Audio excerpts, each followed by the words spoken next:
à 23.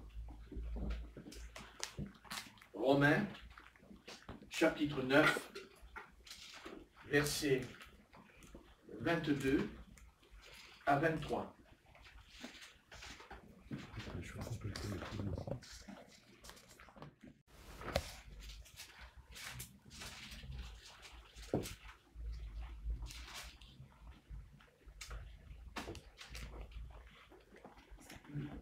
Et vous qui m'écoutez, et que vous regardez donc cette vidéo, j'espère que vous avez votre Bible à la maison et que vous l'ouvrez en même temps que nous. Amen. Amen. Donc, je le répète, Romains, chapitre 9, versets 22 à 23.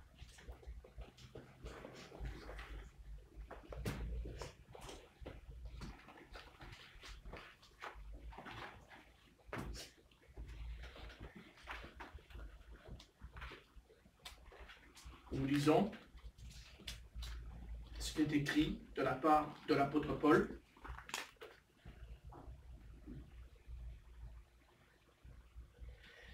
Et que dire si Dieu, voulant montrer sa colère et faire connaître sa puissance, a supporté avec une grande patience des vases de colère formés pour la perdition. Et s'il a voulu faire connaître la richesse de sa gloire envers des vases de miséricorde, et qu'il a d'avance préparé pour la gloire. Ainsi, il nous a appelés, nous, non seulement d'entre les Juifs, mais encore d'entre les païens, et comme vous avez vu constater à ma voix, que nous avons aussi lu le verset 24. Donc, voilà, j'aimerais à présent aborder le passage donc, de Romains 9, 22, 23.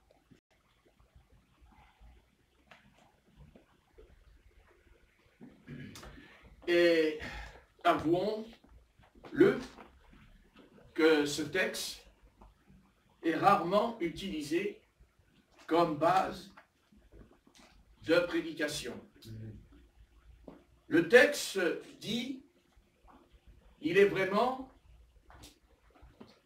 ce que je pense qu'il dit. Mais qu'est-ce que dit le texte?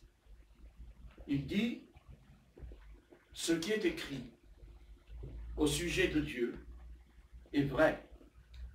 Pourquoi personne n'en a jamais parlé? Ce texte nous enseigne-t-il?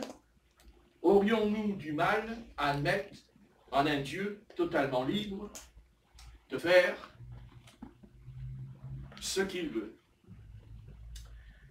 Donc, dans Romains 9 et verset 22, l'apôtre Paul commence par une phrase. Et dans cette phrase, il pose la question, une question primordiale. Le texte dit, au verset 22, « Et que dire? Et que dire si Dieu, voulant montrer sa colère ?» Mais là, nous n'avons pas l'habitude d'entendre que Dieu voudrait montrer sa colère. Pour nous, on voudrait que Dieu nous montre son amour, mais pas sa colère. Mais l'apôtre Paul nous dit, dans Romains 9, verset 22, « Et que dire si Dieu voulant ?» C'est plus que la colère, mais c'est ce que Dieu veut. C'est ce que Dieu désire. Que dire du si? Vous pouvez regarder. Et que dire, virgule, si Dieu? Que dire si Dieu a décidé de faire cela? De faire ce qu'il veut? De faire qu'il a le droit de se mettre en colère contre les pécheurs? si Dieu, le Créateur souverain de sa création, a décidé de créer des vases, car le texte nous parle de vases de colère, tout prêt pour la perdition. On va le relire. Romains 9, 22. Et que dire si Dieu, voulant montrer sa colère et faire connaître sa puissance, a supporté avec une grande patience des vases de colère, et le texte va plus loin, et là nous n'avons pas trop l'habitude d'entendre ça dans nos oreilles, formés par Dieu, non pas par Satan, par Dieu, non pas par les hommes, par Dieu, pour la perdition. Pour la perdition. Bien sûr, je sais que pour nous c'est difficile de dire, mais est-ce que Dieu va envoyer notre famille en enfer? Et je réponds, oui. Oui, il a le droit de le faire. C'est ce que l'apôtre Paul nous dit. Et il ne les envoie pas par hasard, il les envoie parce qu'ils sont formés. Ils sont formés. Ils sont formés, ils sont préparés. Parce que tout le long de leur vie, eh bien, ils ont entendu parler du Seigneur, mais ils n'en veulent pas. Et quand on rejette le Seigneur, eh bien, on verra qu'on est formé. Pourquoi? Mais parce que nous sommes tous de l'argile. On est tous de l'argile. Et la prédication se portera sur le divin potier. Parce que le Seigneur est un potier. Amen. Et nous sommes l'argile. Et c'est Dieu qui forme des vases. Que dire si Dieu a décidé de faire cela? Si Dieu, le Créateur souverain de sa création, a décidé de créer des vases de colère tout prêts pour la perdition, et de le faire dans le but de montrer sa colère et de faire connaître sa puissance. Donc Dieu prépare, forme des vases de colère, justement pour faire éclater sa puissance et sa gloire. Amen. Mais pour nous, c'est pas très logique. C'est pas normal. Et pourtant, Dieu fait ce qu'il veut. Et si c'était sa façon de montrer à ceux qu'il sauve à quel point sa gloire et sa miséricorde sont merveilleuses, qu'allons-nous faire s'il a choisi de faire cela? Refuser de croire en lui, refuser d'être un vase, car si Dieu forme des vases de colère, nous avons au verset 23, et s'il a voulu faire connaître sa richesse et sa gloire envers des vases de quoi? De miséricorde. C'est-à-dire, c'est nous. Nous sommes des vases de miséricorde, des vases d'amour. Pourquoi? Parce que le Seigneur ne fait pas éclater sa gloire, mais il a fait éclater sa gloire avant que nous venions au monde. Car c'est écrit qu'il a d'avance préparé pour la gloire. Là, nous tombons dans la prédestination. Donc,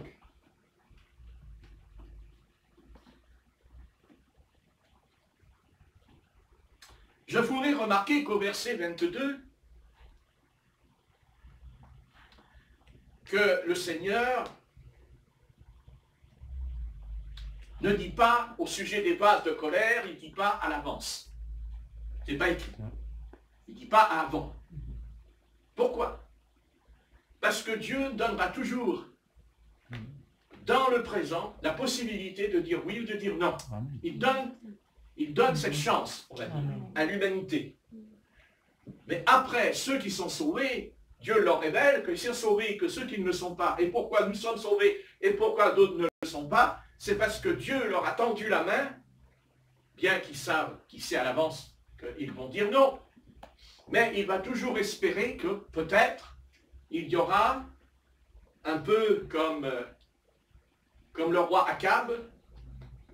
Le roi Akab qui était méchant, mais il y a eu dans sa vie à un moment donné un sursaut, puisqu'il s'est repenti au sujet de la vigne de Naboth, quand le prophète Élie est venu lui annoncer ce qui allait lui arriver à lui et à sa maison. Mais il s'est repenti, c'est écrit.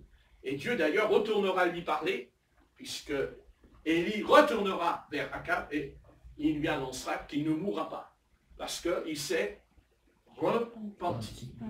Donc, si un homme comme Akab a pu se repentir, combien nous aussi, n'étant pas aussi méchants que lui, aussi mauvais qu'il l'était, nous pouvons nous repentir. Ça, c'est une chose déjà très importante.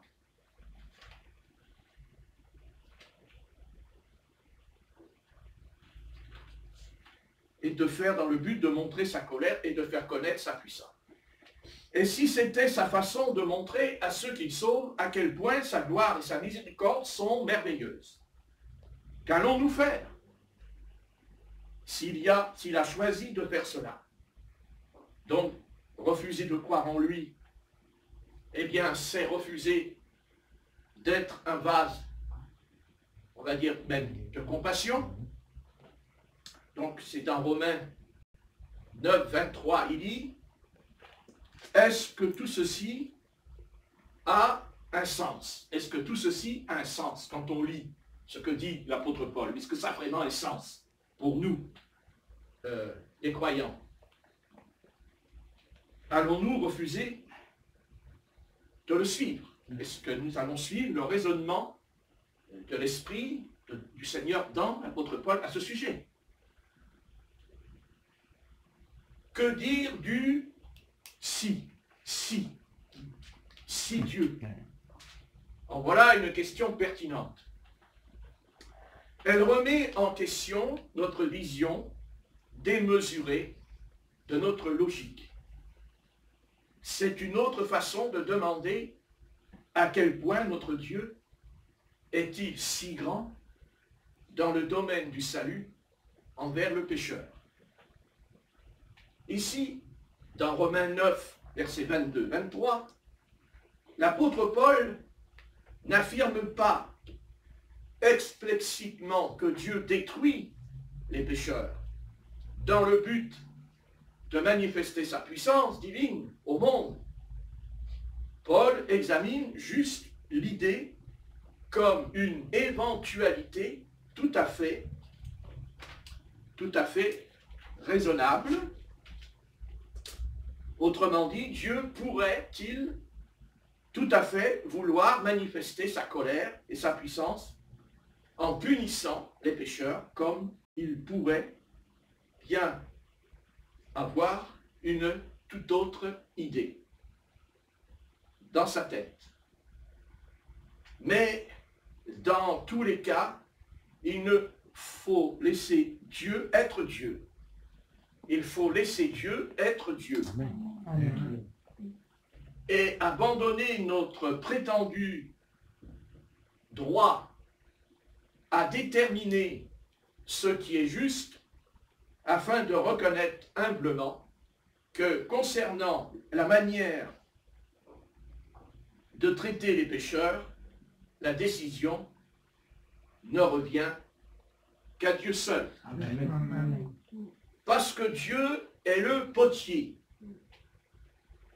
et que nous sommes l'argile. Dans Romains 9, on va lire versets 16 à 18, Romains, chapitre 9, et là nous lisons le verset 16 à 18.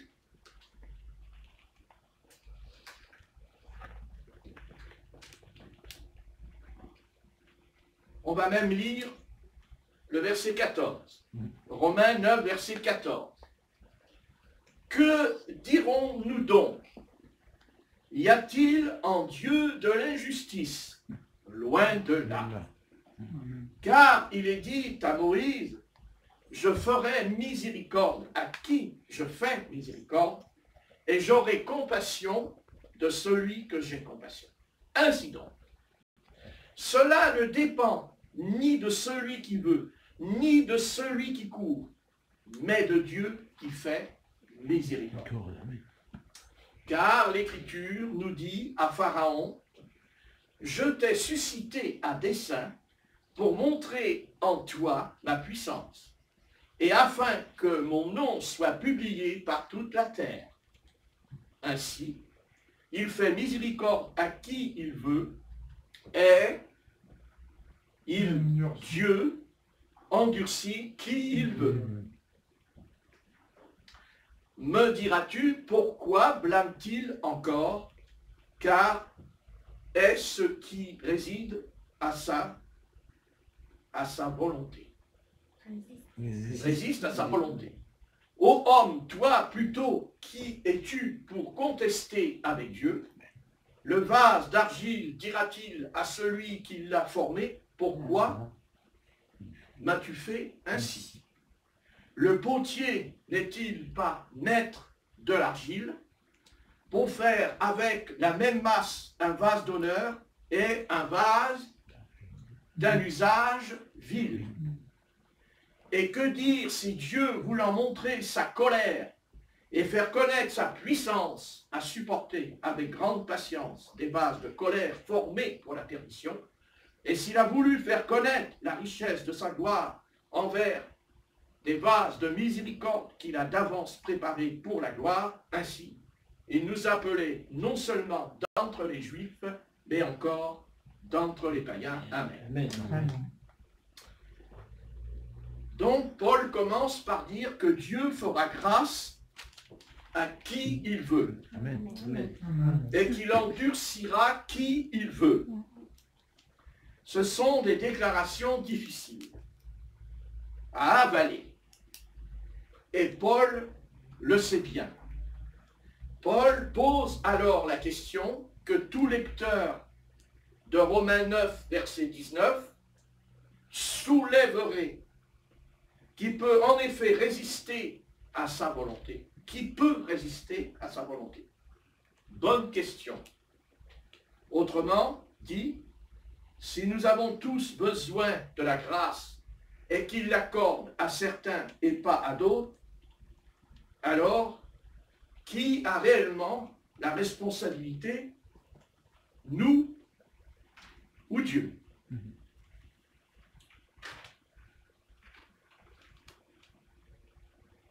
Oui, permettrait que les êtres, qui permettrait que les êtres humains traversent des difficultés, qui se préoccuperait plus de sa propre gloire que de nos sentiments.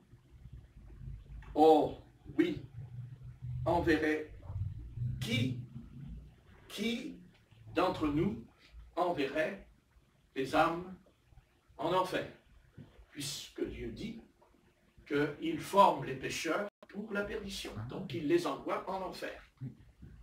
Parce que quand on est perdu, on va en enfer. C'est comme ça. C'est tout. Et quand on est sauvé, on va dans le royaume des cieux. Et c'est comme ça. Et entre les deux, il y a l'abîme. Mais ce genre de discours est aussi ridicule que l'argile. Qui regarderait le divin potier et lui dirait: je crois que tu t'es vraiment planté, Seigneur. Là, laisse-moi te montrer comment tu pourrais mieux me façonner. Quelle absurdité! C'est pourtant ce que nous faisons constamment avec notre divin potier. La vérité est que notre divin potier, c'est-à-dire Dieu, est parfait et juste dans tout ce qu'il fait. Amen. Il n'y a rien à masquer. Tout ce qui est et tout ce qu'il fait est parfait. Amen. Mais il est pourtant parfois difficile de notre part, de vue humaine, de voir exactement à quel point Dieu est parfait, juste et bon Amen. dans ce qu'il fait. Et comme il envoie des vases en enfer, on a du mal à dire qu'il est bon et parfait.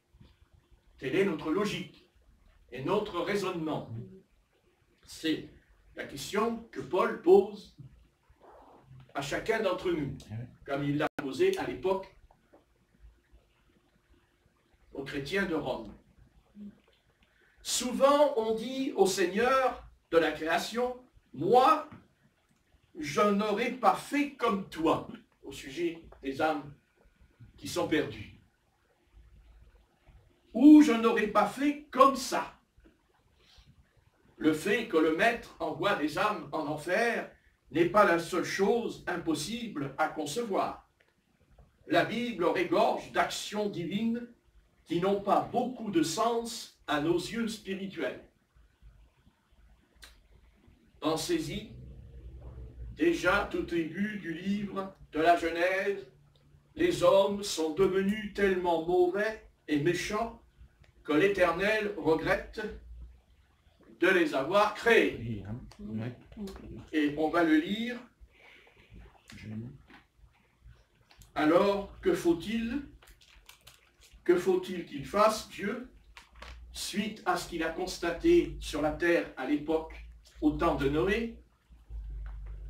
Eh bien, Dieu, il décide de sauver certains animaux. Et aussi, il sauvera 8 êtres humains. Et il détruit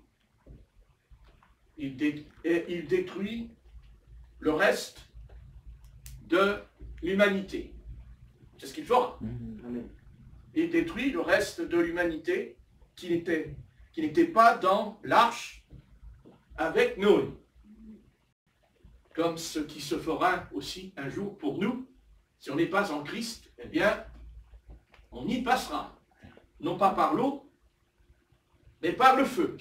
Comme dit l'apôtre Pierre, qui nous a prédit que la terre ne sera pas détruite par l'eau, mais par le feu. Et pourquoi pas par l'eau? Parce que Dieu a fait une promesse à Noé au travers de l'arc-en-ciel. Au travers de l'arc-en-ciel que nous voyons des centaines et des centaines de siècles plus tard apparaître sous nos yeux quand il pleut. Comme quoi Dieu tient sa promesse. Amen. Si Dieu a tenu sa promesse pour l'arc-en-ciel, il la tiendra pour nous enlever dans les nuées. Amen. Non, parce que si je continue, on va se croire à un enterrement.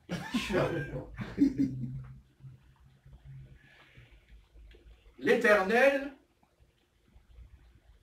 noie la terre dans un gigantesque déluge d'eau. Selon Genèse, on va le lire, Genèse chapitre 6, versets 5 à 7. Nous le savons, et c'est pour ceux qui écoutent la vidéo et qui ne connaissent pas encore le Seigneur, il faut qu'on leur montre ce que dit la Bible. Amen. Ce que la Bible dit, et ça fera du bien aux scientifiques et aux archéologues. Amen. Si on m'écoute, ce qui serait un grand miracle. Genèse, chapitre 6, moi qui suis qu'un simple laveur de vitres. Donc, Genèse chapitre 5, 6. Non, Genèse 6, versets 5 à 7. Vous voyez que je me suis trompé tout de suite, ce qui prouve que je ne suis qu'un laveur de vitres. Donc, comme ça, vous êtes obligé de pardonner ma faiblesse. Il faut bien que je m'en sorte. Hein. Genèse, chapitre 6, versets 5 à 7. Et il nous est dit, cette parole, l'Éternel vit que la méchanceté des hommes était grande sur la terre, et que toutes les pensées de leur cœur se portaient chaque jour uniquement vers le mal, comme aujourd'hui d'ailleurs. L'Éternel se repentit d'avoir fait l'homme sur la terre, et il fut affligé en son cœur. Je vous signale ici que le Créateur a un cœur. Amen. Verset 7. Et l'Éternel dit, j'exterminerai de la face de la terre l'homme que j'ai créé, depuis l'homme jusqu'au bétail, aux reptiles, aux oiseaux du ciel, car je me repens de les avoir faits. Et dans Genèse, toujours au chapitre 6 et au verset 11, Genèse 6, verset 11. La terre était corrompue devant Dieu. La terre était pleine de violence. Dieu regarda la terre et voici, elle était corrompue, car toute chair avait corrompu sa voie sur la terre. Alors Dieu dit à Noé, la fin de toute chair est arrêtée devant moi, car ils ont rempli la terre de violence. voici, je vais les détruire avec la terre. Donc, on se demande depuis tout à l'heure si je ne suis pas en train de prédire des mauvaises choses pour l'année 2019. Je continue. Genèse chapitre 7 et verset 21. Genèse chapitre 7 et verset 21. Il nous est dit,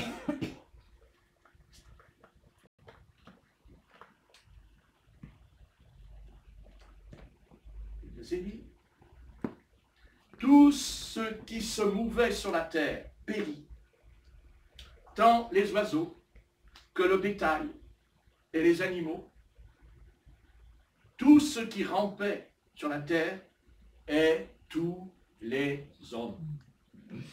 Tout ce qui avait respiration, souffle de vie, dans ses narines, et qui était sur la terre sèche, mourut. Tous les êtres qui étaient sur la surface de la terre furent exterminés, depuis l'homme jusqu'au bétail, aux reptiles et aux oiseaux du ciel. Ils furent exterminés de la terre. Il ne resta que Noé et ceux qui étaient avec lui dans l'arche. Les eaux furent grosses sur la terre pendant 150 jours. Amen. Amen. Vous avez vu que quand Paul dit, si Dieu, 8 verset 20, dans Genèse 8 verset 20,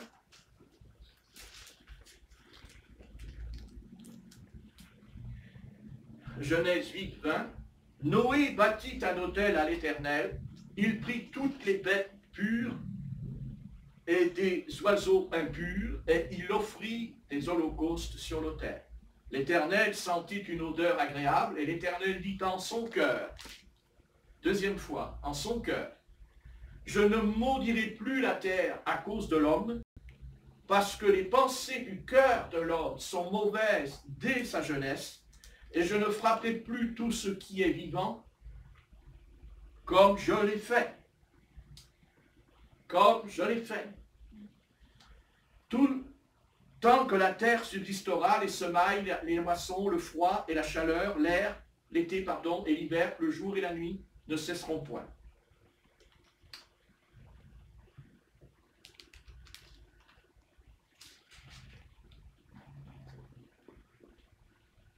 Et nous lirons Genèse 9, Genèse chapitre 9,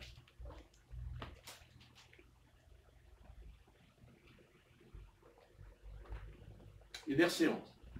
J'ai établi mon alliance avec vous. Aucune chair ne sera plus exterminée par les eaux du déluge. Il n'y aura plus de déluge pour détruire la terre.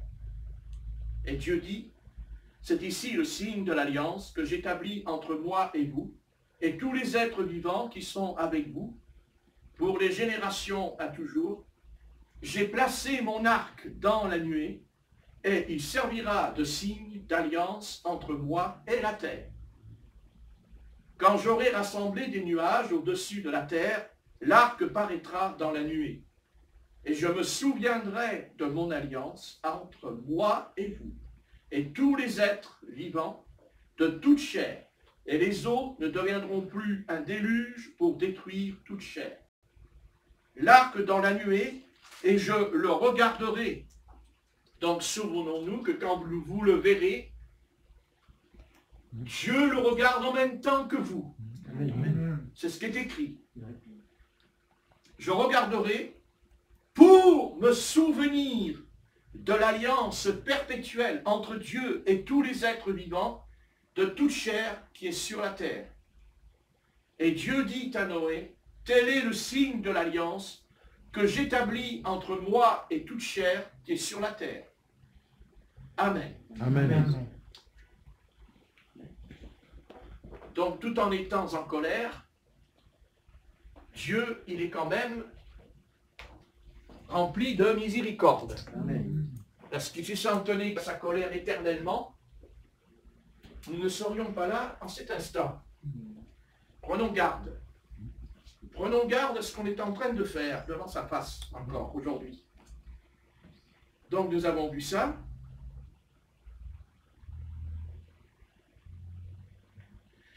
Donc on dit au Seigneur de la création, moi je n'aurais pas fait comme toi, dans ce qu'on nous a lu. Hein? Ou je n'aurais pas fait ça. Le fait que le Maître envoie des âmes en enfer n'est pas la seule chose impossible à concevoir. La Bible regorge d'actions divines qui n'ont pas beaucoup de sens à nos yeux spirituels. Pensez-y déjà. Tout au début du livre de la Genèse, nous avons lu, les hommes sont devenus tellement mauvais et méchants que l'Éternel regrette de les avoir créés. De les avoir créés, il regrette. Alors, que faut-il faire? Il décide de sauver certains animaux et il sauvera 8 personnes dans l'arche. Ça ne fait pas beaucoup. Vu la race humaine qu'il y avait sur la terre. Voilà.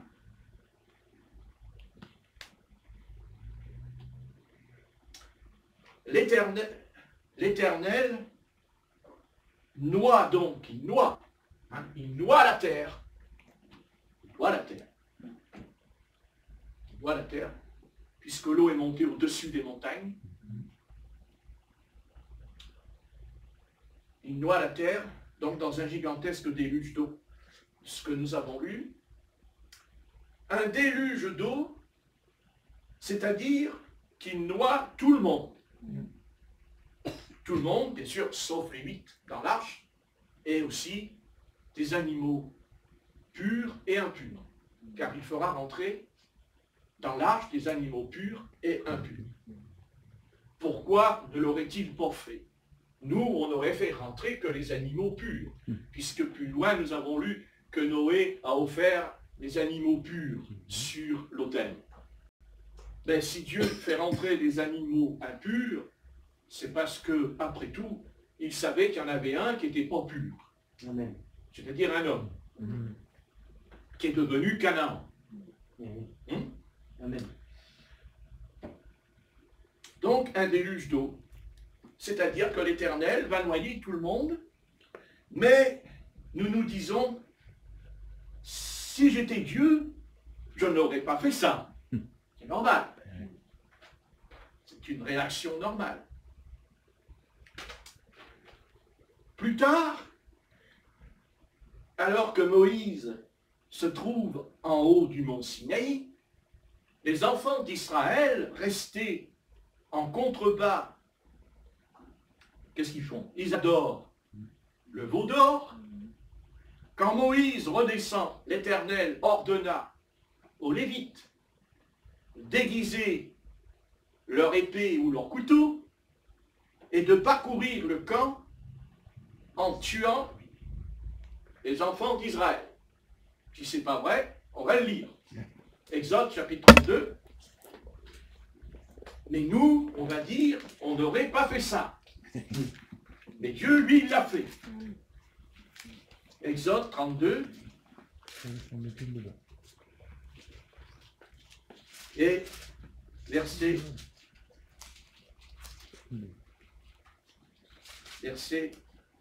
27.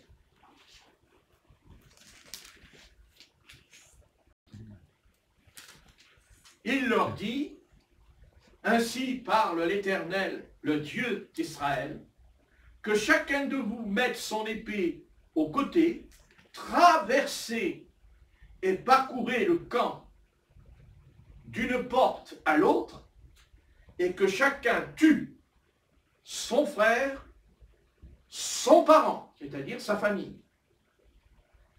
Les enfants de Lévi firent ce que ordonnait Moïse.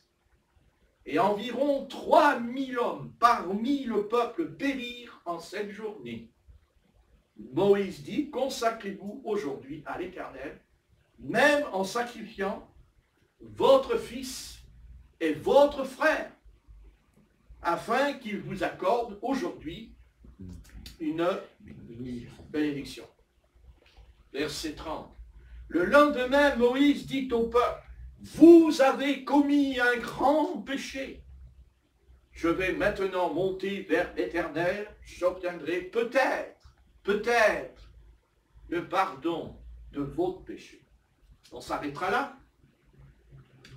Donc, nous, on ne va pas tuer notre frère, notre sœur, notre enfant, parce que Dieu nous l'aurait dit. Eh bien, la maison de Lévi l'a fait. Et Dieu les a bénis. Amen. Et ça va à l'encontre de toute logique. Mais si Dieu a décidé, comme dit l'apôtre Paul, qu'il a préparé des bases destinées à sa colère. À sa colère. Donc nous avons là vu deux manières dont Dieu se met en colère.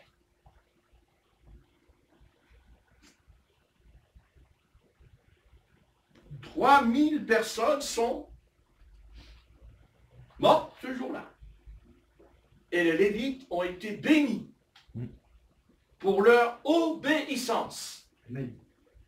Ils ne se sont pas arrêtés un seul instant pour déterminer si les voies du divin potier étaient justes ou non.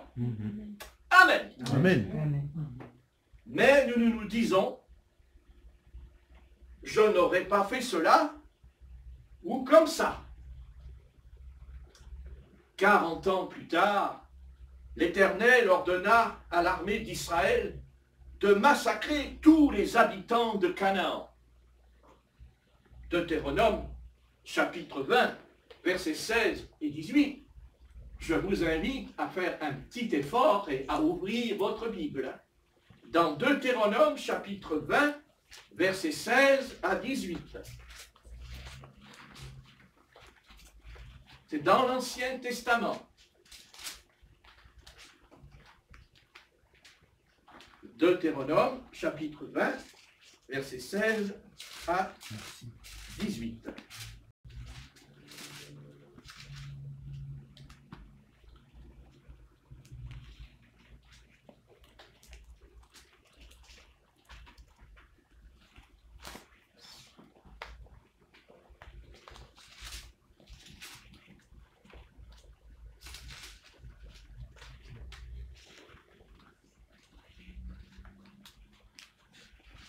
Mais dans les villes de ces peuples, c'est-à-dire de ces nations, dont l'Éternel, ton Dieu, te donne le pays pour héritage, c'est-à-dire Canaan, le pays de la promesse, que l'Éternel avait dit à Abraham, à Isaac et à Jacob, tu ne laisseras la vie à rien de ce qui respire,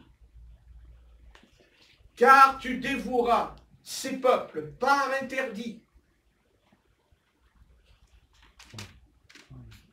Les Étiens, les Amorains, les Canéens, les Phérésiens, les Éviens et les Jébusiens, comme l'Éternel, ton Dieu, te l'a ordonné, afin qu'ils ne vous apprennent pas à imiter toutes les abominations qu'ils font pour leur Dieu, et que vous ne péchiez point contre l'Éternel, votre Dieu.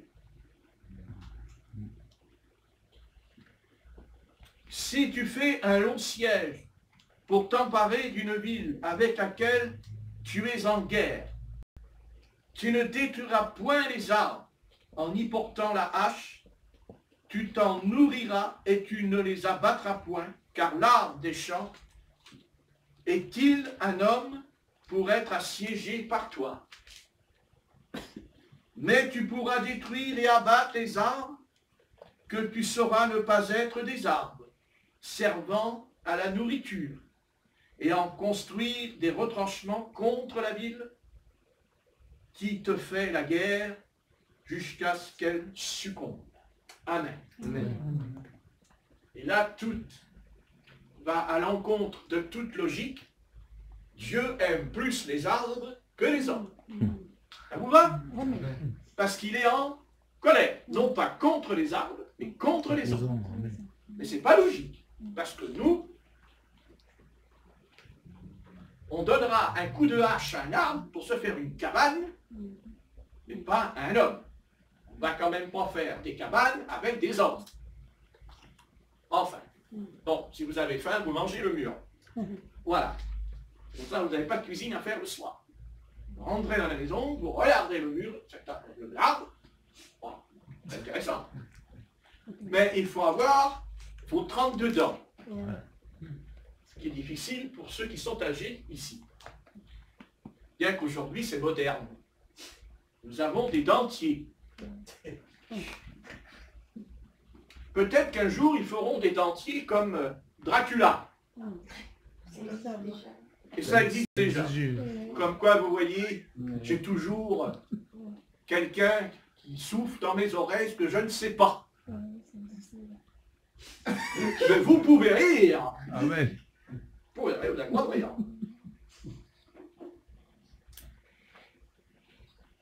Donc, hommes, femmes et enfants. Tous, sans exception. Quand on a lu, c'est sans exception. Le Dieu plein d'amour ordonne à son peuple d'Israël de ne pas faire de prisonniers et de les massacrer. Ben oui. De ne pas faire de prisonniers. Nous disons, si j'étais Dieu, je n'aurais pas fait ça. Lors de la conquête de Canaan, un Israélite prénommé Akan dérobe un manteau et un lingot d'or provenant de Babylone, donc qui était un trésor qui se trouvait dans la cité de Jéricho. Je ne sais pas comment elle a atterri là, cette affaire, mais ça a atterri à Jéricho. Donc on sait qu'il ment à ce sujet, c'est-à-dire Akan, il ment, mais l'Éternel des armées le déclare coupable. Il confesse son interdit quand il est dévoilé, c'est-à-dire son péché d'aimer l'argent plus que le Seigneur. Il rend les objets volés. Jusque-là, nous, on aurait dit, il rend les objets volés, on le pardonne. Mais Dieu n'est pas comme nous. Néanmoins, Akan et sa famille sont lapidés.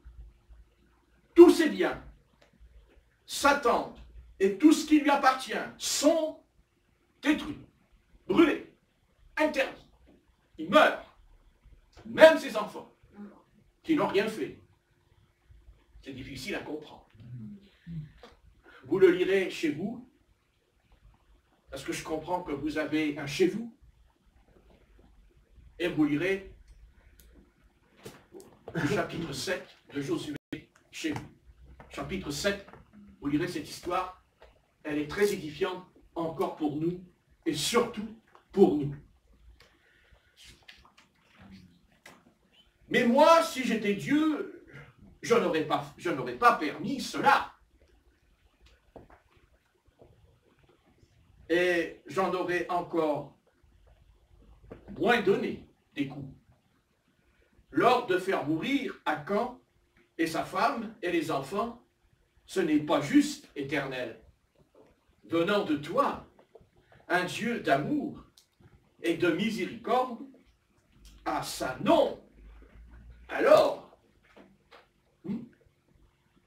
bien des années, et je dirais bien des années, mais plutôt des siècles après, l'Éternel ordonne au prophète Ézéchiel de faire des choses assez bizarres.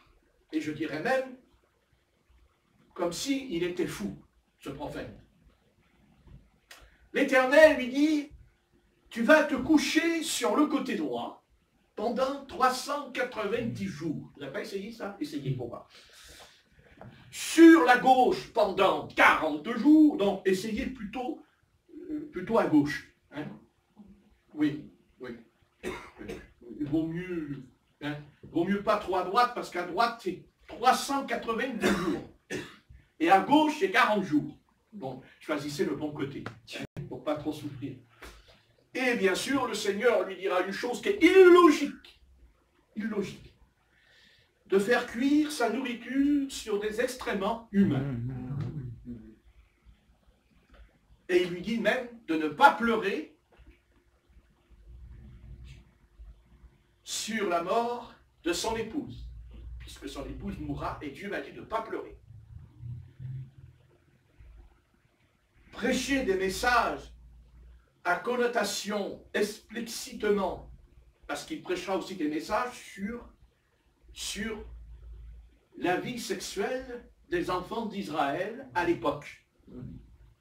Et vous allez voir qu'on aurait pu en faire un film pornographique. Si on dit ce qui se passait, on a fait un film pornographique à l'époque, déjà, si on avait eu des caméras. Vous me dites qu'est-ce qu'il raconte? Je raconte ce que dit la Bible, et vous allez me dire. Ah bon? Oui. Ben oui.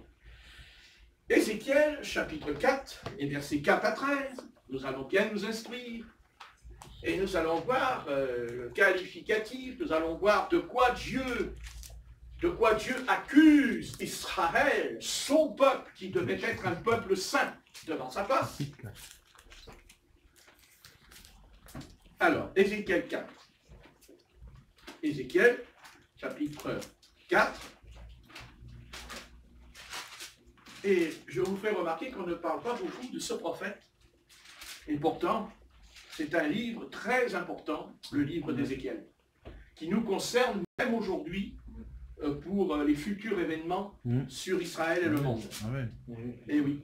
4, Ézéchiel 4, et on va lire à partir du verset 4 et verset 13. Il nous est dit: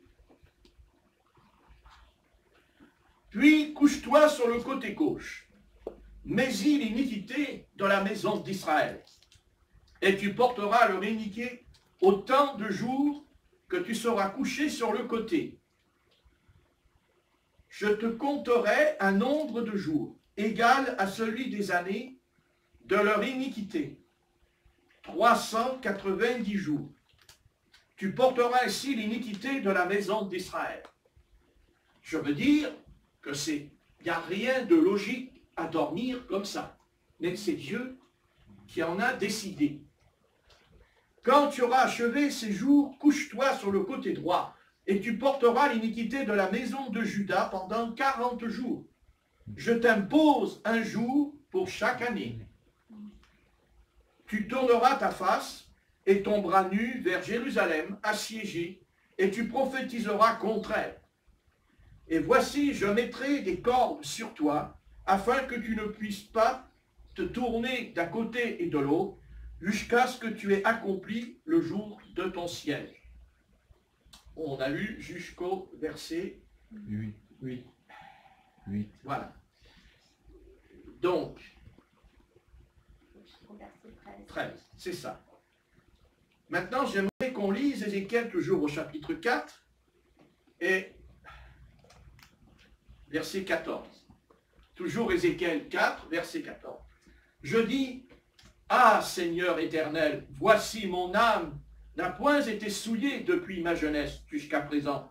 Je n'ai pas mangé d'une bête morte ou déchirée, et aucune chair impure est entrée dans ma bouche. Il me répondit: voici, je te donne des excréments de bœufs au lieu d'excréments humains, et tu feras ton pain dessus. Voyez? Donc, il n'y a rien de logique. Et si Dieu manifestait sa colère envers des vases condamnés à la perdition, ça veut dire que le Seigneur fait ce qu'il peut. Et que ça nous fasse plaisir ou pas, il n'en tiendra pas compte de nos pensées et de nos réactions personnelles. Maintenant, au sujet du péché de la chair, dans quel état ils étaient tombés, dans quel état Jérusalem était tombée, mais qu'est devenu Jérusalem à cette époque? Ézéchiel, chapitre 16, verset 48 jusqu'au verset 55, nous allons le lire, c'est très intéressant. Ézéchiel 16, verset 48. Non, oui, c'est ça, verset 48 à 55, Ézéchiel 16, 48 à 55. Je reconnais que s'il y a Israël qui m'écoute, ça ne va pas lui faire plaisir, mais s'ils étudiaient un peu plus, non pas que les 5 livres de Moïse, mais toute la parole, ça leur ferait du bien. Et nous lisons ce qui s'est passé à l'époque, en tout cas, ce que le prophète Ézéchiel a vu à l'époque. Je suis vivant, dit le Seigneur, l'Éternel. Sodome, ta sœur. Sodome. Sodome. Il ne dit pas Jérusalem. Il dit Sodome. Ta sœur et ses filles n'ont pas fait ce que vous avez fait, toi et tes filles. Voici quel était le crime de Sodome, ta sœur. Elle avait de l'orgueil. Elle vivait dans l'abondance et dans une insouciante sécurité. Et elle et ses filles, et elles ne soutenaient pas la main du malheureux et de l'indigent. Elles sont devenues hautaines et elles ont commis des abominations devant moi. Je les ai fait disparaître quand j'ai vu cela. Samarie n'a pas commis la moitié de tes péchés. Tes abominations ont été plus nombreuses que les siennes, et tu as justifié tes sœurs par toutes les abominations que tu as faites. Toi qui condamnais tes sœurs, supporte ton opprobre à cause de tes péchés par lesquels tu t'es rendu plus abominable qu'elles, et qu'ils les font paraître plus justes que toi. Sois confuse et supporte ton opprobre, puisque tu as justifié tes sœurs. Donc, on va lire le verset 55. Tes sœurs, Sodome et ses filles, reviendront à leur premier état. Samarie et ses filles reviendront à leur premier état. Et toi et tes filles, vous reviendrez à votre premier état. Ne discourais-tu pas sur ta sœur, Sodome, dans le temps de ton orgueil, avant que ta méchanceté soit mise à nu, lorsque tu as reçu les outrages? Tu portes tes crimes et tes abominations, dit l'Éternel. Car ainsi parle le Seigneur l'Éternel, j'agirai envers toi comme tu as agi, toi qui as méprisé le serment, en as rompu l'alliance. On s'arrêtera là. Donc c'est très grave. Parce que Dieu dit Sodome. Donc je ne vais pas rentrer dans les détails du mot. Mais malheureusement, ils en étaient arrivés là. D'abord, parce qu'ils avaient, ils avaient contacté, ils avaient vécu avec ces peuples qui pratiquaient ces choses. Parce que ce n'est pas parce que Dieu a détruit Sodome et Gomorrhe que ça ne se pratiquait plus après. Ça, c'est pas vrai. La preuve, aujourd'hui, ça se pratique à une échelle internationale et mondiale. Voilà. Et même en Israël. Amen. Donc, je veux dire par là, après, on va dire, mais Dieu, il est sévère. Il est dur, Dieu, envers l'humanité. Ah oui. Ah oui. Qu'est-ce que je vous dis? Dieu, lui, il ne peut pas supporter le péché. Il ne supporte pas le péché. Par contre, ce qui est intéressant, et c'est là où l'apôtre Paul nous ramène dans son épître, chapitre 9, versets 22 et 23, et c'est ça le texte. Si Dieu manifestait sa colère.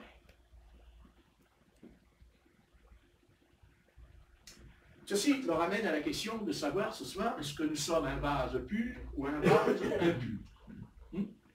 C'est ça la question.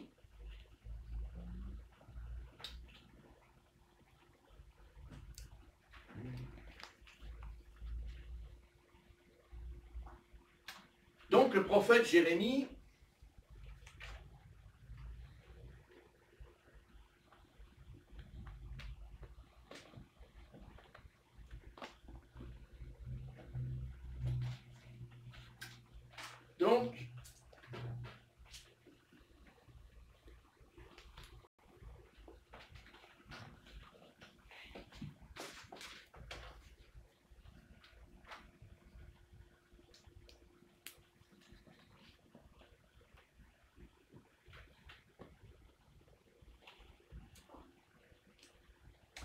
le fait est là.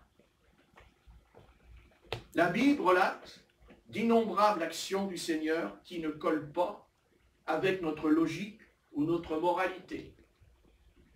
Renonçons à nos tentatives de vouloir apprivoiser l'Éternel et de le confiner dans des catégories étroites. Catégories reflètent davantage nos sentiments humains que ces voix inexprimables.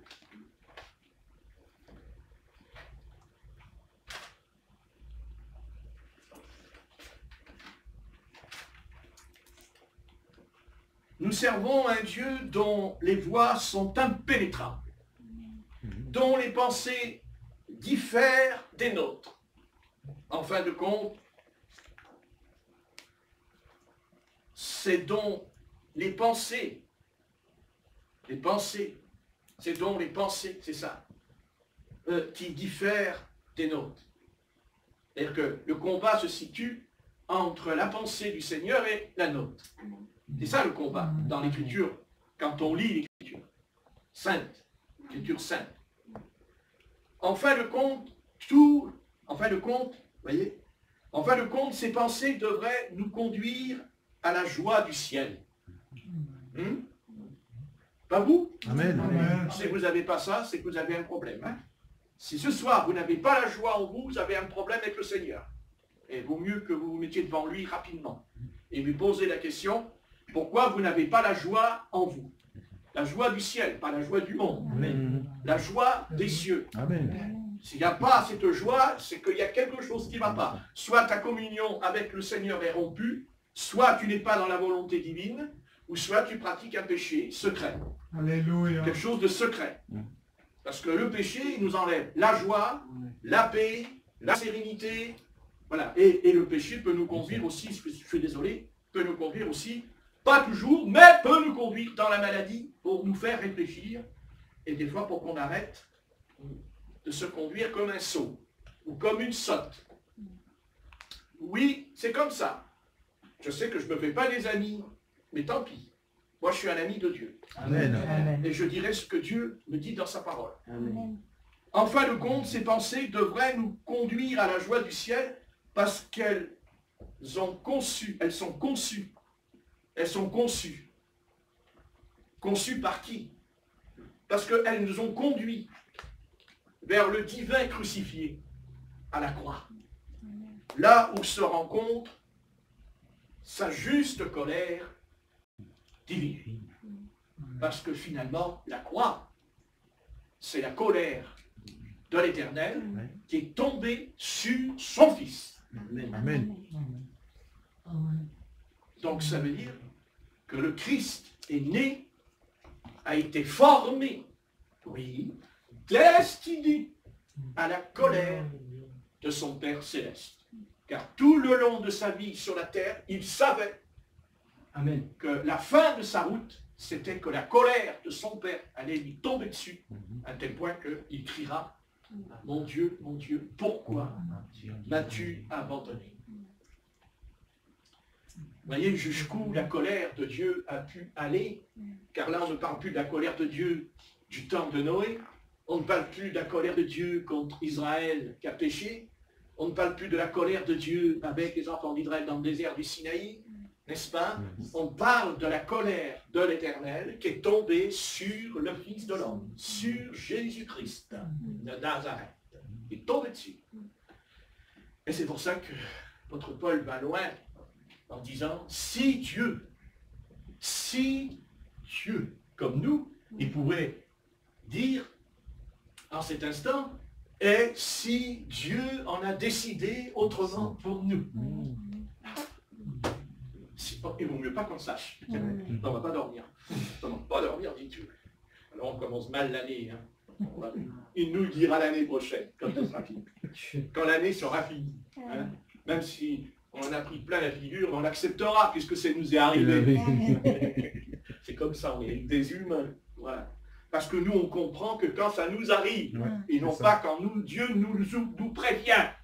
Parce que le jour où on croit ce que Dieu nous dit, alors on est devenu sage, puisque c'est pas encore là, mais on le croit. Voyez? Je fais un peu comme les Italiens, ils parlent beaucoup avec les mains. Voyez? Mais c'est vrai. Mais ça leur fera plaisir s'il y en a un qui m'écoute. Comme ça, il viendra au tabernacle. Je suis un gagneur d'âme, moi. Bon. Avec les mains. Bien-aimés du Seigneur, il faut se souvenir, il faut cultiver en nous que les voies du Seigneur sont impénétrables et dont les pensées diffèrent des nôtres. En fin de compte, ce sont donc, voyez, c'est nos pensées qui nous jouent des mauvais tours. C'est pour ça que nos pensées doivent toujours nous conduire vers le paradis. Amen. Nos pensées doivent nous conduire vers la croix du Seigneur. Car attention, on n'entre pas dans le paradis sans passer par la croix du calvaire. C'est la porte. Et il n'y en a pas d'autre. Et je conçois qu'elle est étroite. Mais si c'était facile, tout le monde rentrerait. Mais comme Dieu ne veut pas faire entrer n'importe qui dans son royaume, il en a rétréci le chemin. Mais nous y rentrerons parce que nous ne sommes pas destinés à être des vases de colère, mais des vases d'amour et de compassion. Tu es d'accord? Si vous n'êtes pas d'accord, vous le saurez l'année prochaine.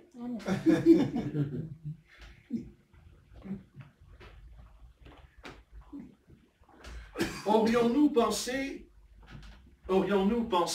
à sauver des impies en envoyant notre Fils en forme humaine? Aurions-nous pensé à entrer dans la création en utilisant le corps d'une jeune fille juive? Aurions-nous pensé laisser les êtres que nous aurions créés torturer notre Fils pour les sauver? Certainement pas. On ne l'aurait ni pensé et on ne l'aurait même pas fait. Aurions-nous pensé que notre Fils doit recevoir des coups de fouet, qu'on lui a enfoncé des clous dans ses mains et ses pieds? Si nous étions un père ou une mère, pouvons-nous imaginer cela? Et pourtant, si Dieu, il l'a fait. Il l'a fait.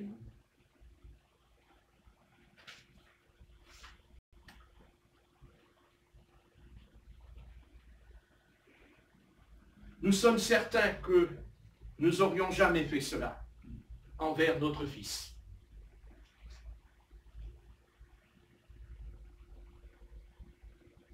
Et bien sûr, quand on dit on n'aurait jamais fait cela, on rajoute si nous avions été Dieu. Subtil, l'esprit humain. Finalement, nous sommes bien contents. Est-ce qu'on est bien content ce soir? Amen. Vous êtes bien content? Amen. Pas parce que vous avez eu des cadeaux. Vous êtes content parce que vous n'êtes pas Dieu. Amen. Heureusement. Parce que s'il avait fallu prendre les décisions que je viens de lire, que je viens de vous expliquer, qui se trouve d'ailleurs dans son livre à lui, il ne vaut mieux pas qu'on soit Dieu. Restons un homme. Mais un homme sans péché. Évidemment. N'est-ce pas? On voudrait être un homme et bien sûr vivre dans le péché. Mais si on est un homme et qu'on vit dans le péché, on n'est plus un homme. Ah bon? Non, on est une bête. Et on est un animal. C'est ce que dit l'apôtre Paul. L'homme animal. La bête. Remarquez, entre nous, si nous ne sommes pas convertis à Christ, il y a la bête qui sommeille en nous.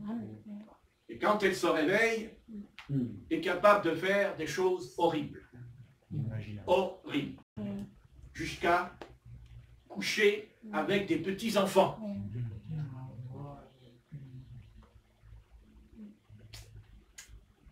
Ouais. Mais un homme qui est converti en Christ ne fait pas ces choses.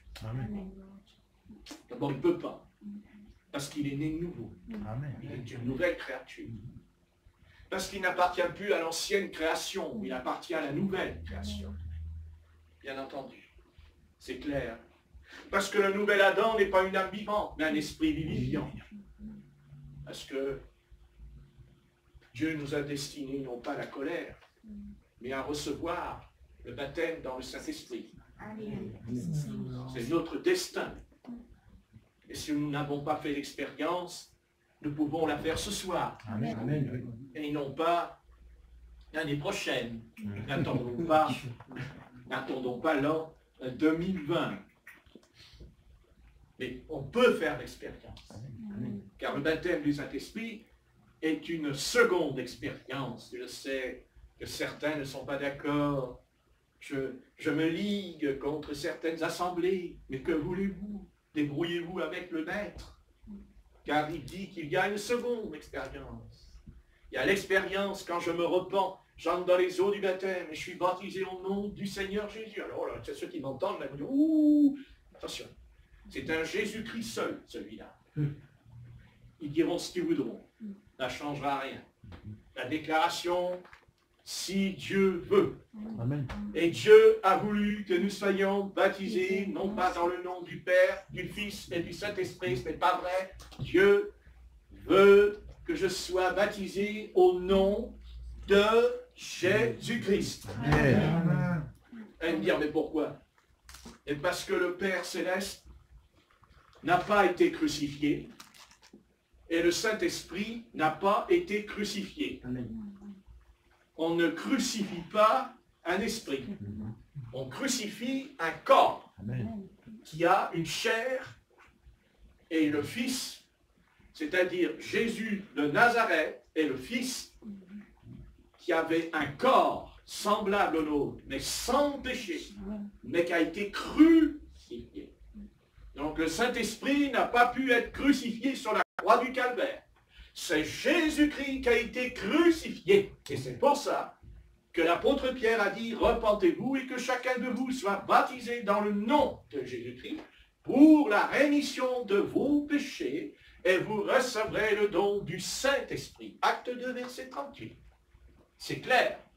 Jamais le Saint-Esprit n'a été crucifié.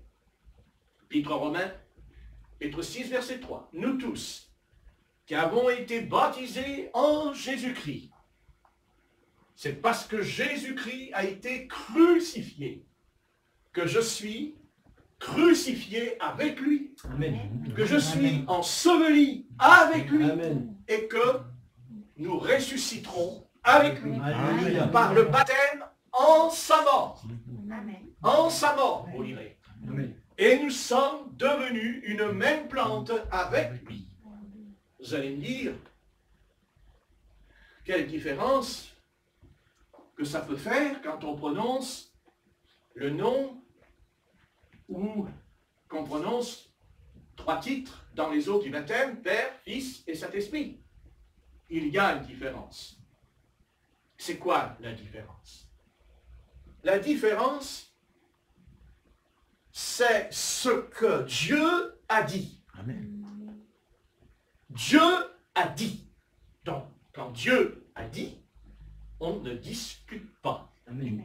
Certains vont répondre, mais Dieu, il a aussi dit dans Matthieu 28, verset 19, baptisez-les dans le nom du Père, du Fils et du Saint-Esprit. Mais quand il dit baptisez-les dans le nom, il parle d'un nom. Il parle d'un nom. Jamais Jésus a dit baptisez-les dans le titre, car Père, Fils et Saint-Esprit, ce n'est pas un nom. Amen. Le nom, c'est Yahvé. Le nom, c'est Yeshua.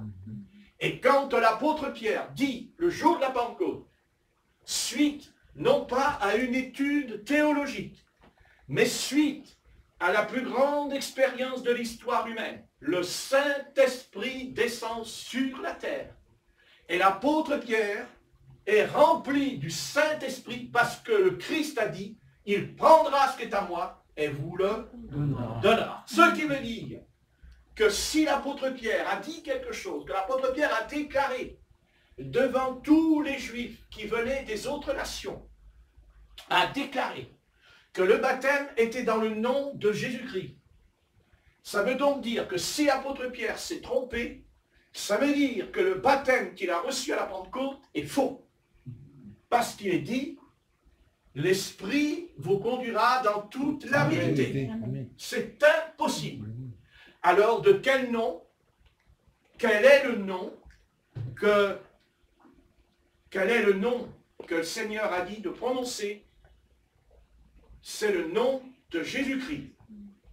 Parce que l'apôtre Pierre dira au sujet de cet homme qui a été guéri et qui était âgé plus de 40 ans, quand ils lui ont posé la question, par quel pouvoir vous avez guéri cet homme? Il répondra, c'est par le nom de Jésus-Christ que cet homme se trouve en pleine et en bonne santé.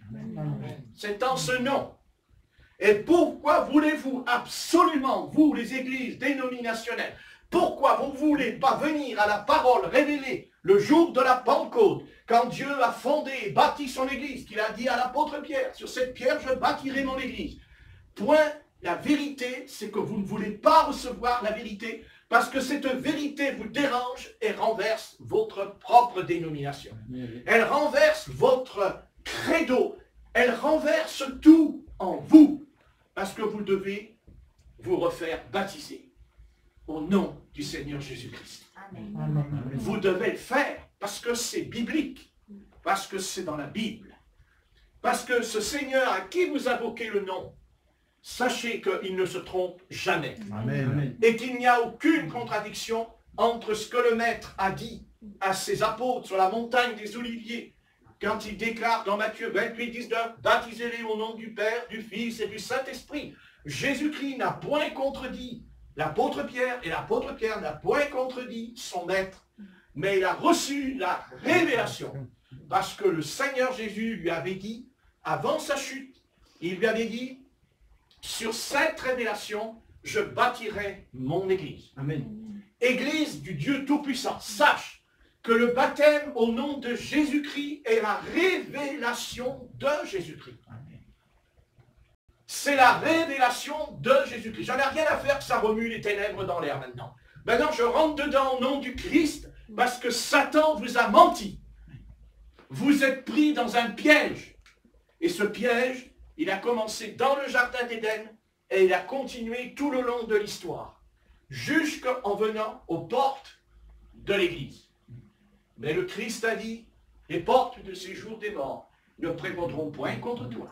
Et c'est pour ça que dans ce siècle, c'est pour ça que dans cet âge, des siècles et des siècles plus tard, ce soir, vous avez ici un petit groupe qui est baptisé au nom du Seigneur Jésus-Christ, selon la parole de l'Éternel. Parce que Dieu n'a que faire de votre théologie. Amen. Dieu n'a que faire de vos credos et de vos dogmes. Ce que Dieu veut, c'est ce qu'il a dit. Peut-être que ça va aller à l'encontre de toutes vos pensées théologiques. Peut-être que ça va renverser peut-être même votre foi. Mais peut-être que si votre foi est renversée dans ce que je dis, ou de ce que dit l'Écriture, alors c'est que vous n'avez pas reçu la vraie foi, parce que la vraie foi, elle ne peut pas être ébranlée. Amen. Parce Amen. qu'elle est assise dans la parole du Seigneur. Alléluia. Et que la parole du Seigneur, il y a en elle ni ombre de variation. Et qu'elle ne change pas. Et que vous pouvez raconter, et vous pouvez être des millions et des millions de croyants étant baptisés selon Matthieu 28, 19. Mais ça, Dieu n'en a rien à faire que vous soyez des millions. Le Seigneur a dit à un homme dans la parole une chose importante. Il a dit à quelqu'un dans la Bible, c'est très important, et il lui a bien dit, tu vois, là, maintenant, avec Gédéon, combien d'hommes tu as avec toi? Amen. Il a dit, combien? Énorme. Et l'Éternel lui a dit, non, tu en as besoin que de 300. Et il a vaincu Madian. Amen. Et Dieu vaincra, parce qu'il a vaincu. Alléluia. Et même si nous ne sommes pas beaucoup baptisés au nom du Seigneur Jésus, mais nous avons une puissance. Amen. La puissance de Jésus-Christ, qui est la vérité, car la puissance de Jésus-Christ, c'est la vérité. La Amen. puissance de Amen. Jésus ne repose jamais sur un mensonge, sur une tromperie, sur une séduction. Ce n'est pas vrai. La vérité, c'est la puissance du Seigneur. Amen. Peut-être que nous n'avons pas encore toute la manifestation du Saint-Esprit comme au temps de l'Église primitive, parce que je l'ai lu tout à l'heure, Dieu a formé, prépare des vases. Et le Seigneur prépare son épouse. Amen. Il prépare sa véritable fiancée dans le secret. Parce que Dieu, quand il fait quelque chose, il ne le fait jamais comme ça pour faire du spectacle. Il le fait en secret. Amen. Et d'ailleurs, les apôtres, quand à chaque fois que le Seigneur a voulu leur parler, il les a toujours pris à part. Quand il a voulu montrer sa gloire sur la montagne de la transfiguration, eh bien, il n'en a pris que 3. L'apôtre Pierre, l'apôtre Jean et l'apôtre Jacques. Pas plus. Et il a même dit en descendant la colline, ne dites pas ce que vous avez vu. Vous voyez, le Seigneur fait des choses. Et sachez-vous, bien-aimés, que le Christ peut nous envoyer la puissance, mais le monde ne le saura jamais. Sachez que Dieu peut faire des choses incroyables au milieu de nous, et les multitudes d'églises ne le sauront jamais. Parce que le Seigneur veut nous faire comprendre que son véritable ministère apostolique, il est caché. Amen. Caché. Et Jésus a toujours fait des choses cachées. Bien sûr, de temps en temps, il a comparu en public. Il fit des prodiges en public. Mais ça n'a servi à quoi? Ils l'ont dit, crucifie-le, crucifie-le. C'est la foule, cette foule qui a été guérie par le Seigneur Jésus qui a dit crucifie-le. C'est cette foule qui a mangé le pain et les poissons multipliés, qui a crié contre Jésus-Christ. C'est cette même foule qui a dit Hosanna, Hosanna, béni celui qui vient au nom du Seigneur. C'est elle qui a crié crucifie-le, crucifie-le, parce que la masse, elle change vite ta vie. Mais celui qui est converti à Christ, il connaît son Christ. Amen. Et nous connaissons le Christ parce que Christ nous connaît. Parce que nous avons reçu le véritable esprit de Christ. Et cet esprit de Christ ne nous conduira jamais en dehors de la parole, mais nous conduira dans la parole. Mais pas la parole, la lettre qui tue. La parole de l'esprit, l'esprit de la parole qui révèle. Vous devez être baptisés au nom de Jésus-Christ. Le nom du Seigneur doit être invoqué. Et même l'apôtre Paul, quand il comparait devant le roi Agrippa, quand il lui posera la question et que Paul rendra témoignage, il a dit, Anania lui dit, que tardes-tu? Sois baptisé en invoquant le nom du Seigneur. Amen. Qui mieux que l'apôtre Paul pouvait connaître le nom du Seigneur? C'était un rabbin, c'était un juif zélé pour la loi, et il savait que le nom du Seigneur, c'était qui? C'était Adonai. Amen. Amen. Et a compris que Adonai était Jésus-Christ.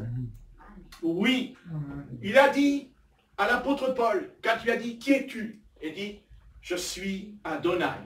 Et l'apôtre Paul, dans Acte 9, il n'est pas écrit qu'il a été baptisé au nom de Jésus-Christ. Ce n'est pas écrit. Il est écrit. Ce n'est pas vrai. Père, Fils et Saint-Esprit, ce n'est pas un nom. Alors quel est le nom du Père? Quel est le nom du Fils? Quel est le nom du Saint-Esprit? C'est Jésus-Christ. Amen. Jésus-Christ, ça ne vous plaît pas? Je n'y peux rien. Parce que vous voyez, dans Marc 16, le Seigneur a dit, voici les miracles accompagneront ceux qui auront cru. En mon nom, ils chasseront les démons. En mon nom, ils parleront de nouvelles langues. En mon nom, ils imposeront les mains aux malades. Et ils seront guéris. Il a dit en mon nom. Et je ne vois pas pourquoi. Au sujet des dons spirituels, au sujet des dons, au sujet des ministères, je ne comprends pas au niveau de la démologie que tout se fait dans le nom du Seigneur Jésus-Christ, et sauf le baptême d'eau. Sauf le baptême d'eau. C'est pas possible. C'est pas possible. Non. Ça ne tient pas la route. Et la route, elle tient parce que nous avons plein de versets dans la Bible qui dit qu'à chaque fois qu'il y a eu un baptême d'eau qui a été fait par la main des apôtres ou par la main de Philippe aussi, et qui n'était pas un apôtre, mais qui était un évangéliste, et il a baptisé au nom du Seigneur Jésus. Amen. Il n'y a pas d'autre version, il n'y a pas d'autre vérité, c'est la vérité. Et si on veut être sauvé, c'est par ce nom-là qu'on est sauvé. Amen. Après, que vous soyez ou pas sauvé, ça ne me regarde pas, ça c'est l'affaire de Dieu. Mais Dieu, lui, il dit, j'ai destiné des vases. Donc Dieu nous a destinés à ce baptême. Dieu nous a conduits à ce baptême. Non pas parce qu'on est meilleur, parce qu'on est plus saint. Dieu nous a conduits à ce baptême parce qu'il nous a prédestinés et nous a destinés parce qu'il fallait qu'il ramène à la fin, comme. Parce que c'est justement à la fin des temps. C'est à la fin de la dispensation. C'est à la fin qu'il se trouve que cette vérité qui a été voilée pendant des siècles, c'est maintenant qu'elle est annoncée. Amen. Et c'est maintenant qu'elle est comprise par aussi des chrétiens et des pasteurs. Parce que, vous allez me dire, mais pourquoi? Parce qu'au début, le Seigneur, quand il appelle l'Église, il l'appelle épouse. Et nous savons, comme en Éden, que Satan est venu, il a séduit l'Église comme il séduit Ève. Mais le Seigneur va ramener, au travers des 7 âges de l'Église, il va ramener, étape par étape, il va ramener la lumière dans l'Église. Et il commencera par la repentance. Il commence par la repentance. Après, il va par la justification. Après, il va par le baptême dans le Saint-Esprit. Et maintenant, il part, il conduit cette épouse, il va la conduire dans l'enlèvement. Parce que le prochain réveil, la prochaine intervention surnaturelle dans l'histoire de l'Église, puisqu'il y a eu 3 interventions surnaturelles dans le cours de l'histoire de l'Église, c'est la repentance, c'est la justification par la foi. Après, il y a eu la sanctification, et après, il y a eu la restauration des dons spirituels dans notre siècle. Alléluia. Alléluia. Avec le don des langues, l'interprétation, les prophéties, il y a eu des prodiges et des miracles. Le Seigneur a rétabli pour nous conduire, pour nous ramener à la source, c'est-à-dire à la parole apostolique, à la parole des prophètes et des apôtres. Et cette parole sera rétablie, et elle sera rétablie même dans les dons. Et il y aura tous les dons. Il y aura tous les dons. Alléluia. Il y aura, mais alors, quelque chose qui va venir, mais cette puissance qui va venir, elle ne descendra que sur l'épouse du Seigneur. Et c'est pour ça que cette puissance, elle sera énorme. Elle sera puissante parce que la parole, c'est comment? L'obéissance à la parole en nous, qui fait que quand l'onction, la puissance va descendre, elle ne descendra pas sur notre âme qui est psychique, exaltée. Mais c'est la parole qui va recevoir l'onction, la Bible, l'onction, c'est elle. Et je ne vous dis pas ce qui va se passer. Je ne vous dis pas ce qui va se passer. Voyez, vous comprenez? Nous allons disparaître. Nous allons être effacés. On sera sur la terre. Dieu, mais on sera effacé, on ne nous verra même pas quand Dieu va se manifester. Parce que ce sera la gloire de Dieu. Ils verront la gloire de Dieu. Parce qu'ils la verront. Ils la verront. Ils la verront pour qu'ils ne puissent pas l'accuser après. Qu'il n'a rien fait. Et qu'il n'a pas fait quelque chose pour les hommes. Dieu il fait toujours quelque chose quand il sait qu'il va y avoir la malédiction qui va venir. Amen. Dieu avertit tous les hommes, quel que soit le ciel, quel que soit l'âge, quels que soient les costumes qu'ils portent sur eux, quelle que soit la vie, Dieu avertit toujours les hommes. Dieu n'est pas un Dieu menteur, Dieu n'est pas un Dieu comme on pense, il ne nous avertit pas. Dieu nous avertit. Il nous avertit par l'arc-en-ciel, mais on ne fait pas attention. Il nous avertit par les animaux, on ne fait pas attention. Dieu nous parle. Il nous parle même à nous dans la journée, mais on ne fait pas attention. Savez-vous que Dieu vous parle dans la journée, mais vous ne faites pas attention. Parce que vous êtes distrait. Parce que vous regardez vos affaires terrestres, parce que vous vous occupez de vos affaires. Mais jamais vous vous posez la question en disant, mais après tout, il faudrait quand même que je pose le balai et la pelle et que je me mette devant lui pour savoir ce que Dieu veut me dire. Amen. Prenez le temps. Amen. Prenez le temps, prenez votre Bible, prenez le temps, dites Dieu, Dieu, je viens vers toi, parle-moi, dis-moi quelque chose. Et Dieu vous dira, il vous parlera, il te parlera, il te dira, j'en suis sûr, parce que vous savez, Dieu, il est capable de nous parler là, et il parle en même temps là-bas, aux États-Unis. Amen. Dieu, quel est le Dieu qui peut faire une chose pareille? Hein? C'est formidable. Amen. Dieu, il parle, il peut parler. C'est extraordinaire.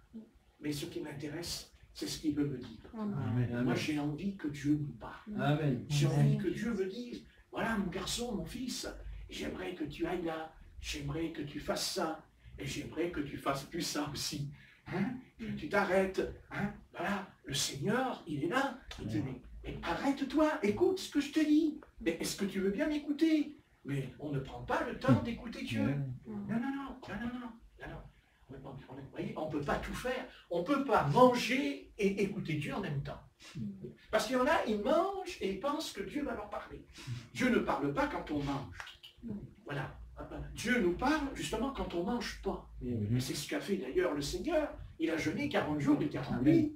Voilà. Vous voyez, Dieu lui a parlé. Parce qu'il n'a pas mangé pendant 40 jours et 40 nuits. Hein? Si. Essayez. Pourquoi demain vous ne le faites pas? Pourquoi vous n'essayez pas de dire, tiens, ce soir je ne vais pas manger, je vais prier le Seigneur? Ben, allez-y, faites-le. Pourquoi vous ne le prenez pas au mot? Pourquoi vous dites, ah mais oui, il y a ceci, oui, mais il y a cela? Mais vous savez, dans 50 ans, vous direz la même chose. Hein? Il y aura ceci, il y aura cela. Quand vous aurez tous les cheveux blancs sur la tête et que vous aurez les épaules en morceaux, vous direz, oui, mais Dieu, tu comprends. Mais Dieu dira, ben, tu as passé tout ton temps pour rien. Parce que ce soir, Dieu peut te parler. Vas-y, prends-le au mot, rentre dans ta chambre, ferme ta porte et mets-toi à genoux. Et tu dis, bah, Dieu, parle-moi. Je te présente cette situation. Parle-moi, dis-moi quelque chose. Alléluia. Et Dieu va te le dire. Il va te le dire. Amen. Peut-être qu'il te dira ce que tu ne veux pas entendre. Peut-être qu'il dira ce qu'on ne veut pas entendre. Amen. Et alors Dieu dira, si tu ne veux pas entendre, bah, tu as des oreilles pour entendre et tu n'entends pas. Tout simplement. Il faut écouter ce que Dieu veut nous dire. Amen. Voilà, il faut l'écouter. Il va te parler, Dieu. Voilà, tu dis, moi je ne suis pas Moïse, je ne suis pas Élie. Ben, bien sûr que tu es plus que Moïse, tu es plus qu'Élie. Ah bon? Eh oui. Tu es ma fiancée. Tu es ma fiancée. Amen. Tu es ma fiancée. Alléluia. Pas plus important que Moïse. Pourquoi? Vous préférez être Moïse ou Élie ou être la fiancée du maître? Et pourquoi? Mais parce que la fiancée, qu'est-ce qu'elle fait? Elle a le droit de quoi, la fiancée? Hein? Elle a le droit à quoi, la fiancée? À entrer dans la chambre. Elle rentre dans la chambre, non? Amen. Elle rentre dans la chambre. C'est ça les noces de l'agneau. Non, elle rentre pas dans la chambre. Les noces de l'agneau, c'est quoi? C'est quoi les noces de l'agneau? Ça se passe où? À la barre du jugement? Avec la colère de l'Éternel? Non. Non, l'épouse, elle va rentrer dans la salle. Oh. Et pourquoi? Parce qu'elle va voir le maître. Elle va rencontrer son époux. Amen. Ah, c'est toi, maître? Oh, que tu es beau. Oh, mais que tu es beau. Oh là là. Oh, mon je te dis tout. Tu es plus beau que mon mari.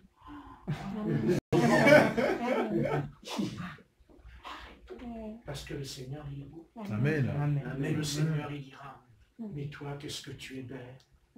Ah bon, je suis belle. Je te dis, tu dérives partout. Eh oui, mais tu n'as pas compris que tu auras un nouveau corps. Amen. Tu auras un corps nouveau, un corps céleste. Et alors, ce corps va être beau, merveilleux. Quel corps qui nous attend. Alléluia. Non? Alléluia. Quand on met un tico, ça veut dire que je dois m'arrêter. Seigneur, je te remercie pour le signe.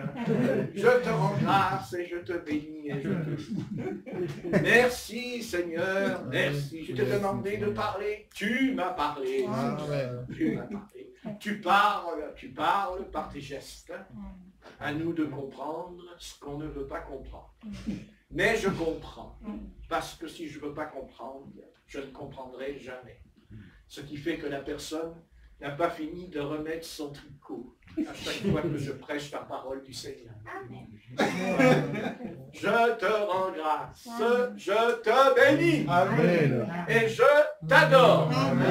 Parce que nous t'adorons ensemble. Parce que nous avons reçu le même esprit, parce que nous lisons la même Bible et parce que nous croyons tout ce qui est dit dedans. Maintenant, c'est à nous de voir et de constater que tu fais ce que tu veux. Tu es libre. Et que des fois, dans notre vie, il peut y avoir des choses, des circonstances incohérentes, incompréhensibles. Que faire? Eh bien, c'est de dire, Seigneur, mes pensées ne sont pas tes pensées. Et que tant que le ciel sera au-dessus de ma tête, tes pensées seront au-dessus des miennes. C'est ce que tu as voulu faire comprendre à Job, quand tu as dit à Satan, as-tu remarqué mon serviteur Job? Il n'y a personne comme lui sur la terre, il me sert sans intérêt.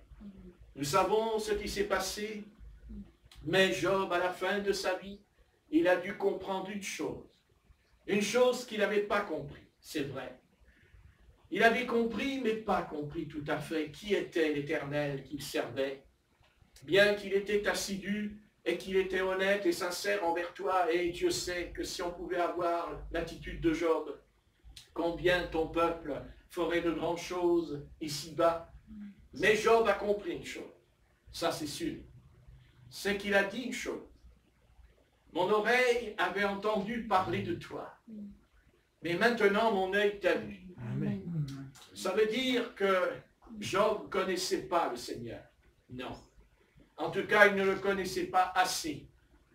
Mais quand il dit « mon œil t'a vu », ça veut dire que là maintenant, il connaissait le Seigneur. Parce qu'il a entendu sa voix. Et que nous ne devons pas nous contenter simplement d'entendre, mais de voir. De voir ce qu'on entend. Car entendre, c'est voir, et voir, c'est comprendre. Et nous comprenons. Nous comprenons comme Job. Parce que tu as dit à ton serviteur, est-ce que tu étais là quand j'ai créé le soleil? Est-ce que tu étais là quand j'ai fait les océans? Est-ce que tu étais là quand j'ai créé le crocodile? Est-ce que tu étais là quand j'ai créé le hippopotame? Réponds-moi, dit l'Éternel. Tu me fais un procès, toi, Job. Moi, je te fais un autre procès. Et réponds-moi, est-ce que tu étais là? Et il a compris. Seigneur, mon oreille a entendu, mais maintenant mon œil t'a vu. Il t'a vu parce qu'il a compris que pour marcher avec Dieu, il ne faut pas simplement le servir selon la loi, mais il faut le servir par amour, par tendresse envers lui. Et ceci nous ramène à ce que j'avais dit au sujet de Simon-Pierre, quand le maître lui a dit, m'aimes-tu plus que tout ceci? Qu'il en soit ainsi ce soir, que la voix du maître retentit et qu'il dit à chacun d'entre nous, est-ce que tu m'aimes plus que tout ceci? Qu'est-ce que nous aimons? Ce que nous connaissons, ce que nous aimons, c'est vrai, nous avons de l'amour, nous avons de l'affection, nous avons des amours différents, Dieu sait tout cela, mais le plus important, est-ce que tu m'aimes plus que tout ceci? Et ce soir, nous voulons, Seigneur, te faire passer, non pas le premier comme un chiffre, mais le premier comme celui qui est en nous et dont la Sunamite a regardé par le trou de la serrure et elle a dit, je vois mon bien-aimé. Alléluia. Je vois mon bien-aimé, c'est vrai. Elle n'avait pas la clé pour entrer, non pas que c'est elle qui avait fermé la porte à clé, c'est son bien-aimé qui a fermé la porte à clé. Mais elle a regardé par le trou de la serrure parce qu'elle aimait son bien-aimé. Alléluia. Ah, Jésus-Christ, cet amour incompréhensible que tu as pour nous, car s'il fallait que tu regardes à chaque fois que nous fermons la porte, et combien de fois n'avons-nous pas fermé la porte et même la fenêtre de notre âme, parce que nous ne voulions pas que tu viennes fouiller à l'intérieur de nous certaines choses, parce que tu nous dirais de les abandonner, de les mettre dehors. Mais, Seigneur, acceptons et comprenons que tes yeux sont perçants comme l'aigle, et que ce que tu vois en nous, ce n'est pas pour nous condamner, mais c'est pour nous guérir et nous sauver. Alléluia. Et tu as guéri Job non seulement de son ulcère, mais tu as surtout guéri son âme, parce que son âme a compris une chose, c'est qu'avant, il entendait Dieu lui dire, ne fais pas ceci, ne fais pas cela, mais un jour il a compris autre chose, c'est que maintenant il avait un amour intime avec le Maître. Alléluia. À lui soit toute l'honneur et toute la gloire au siècle des siècles. Amen. Amen. Amen. Amen. Amen.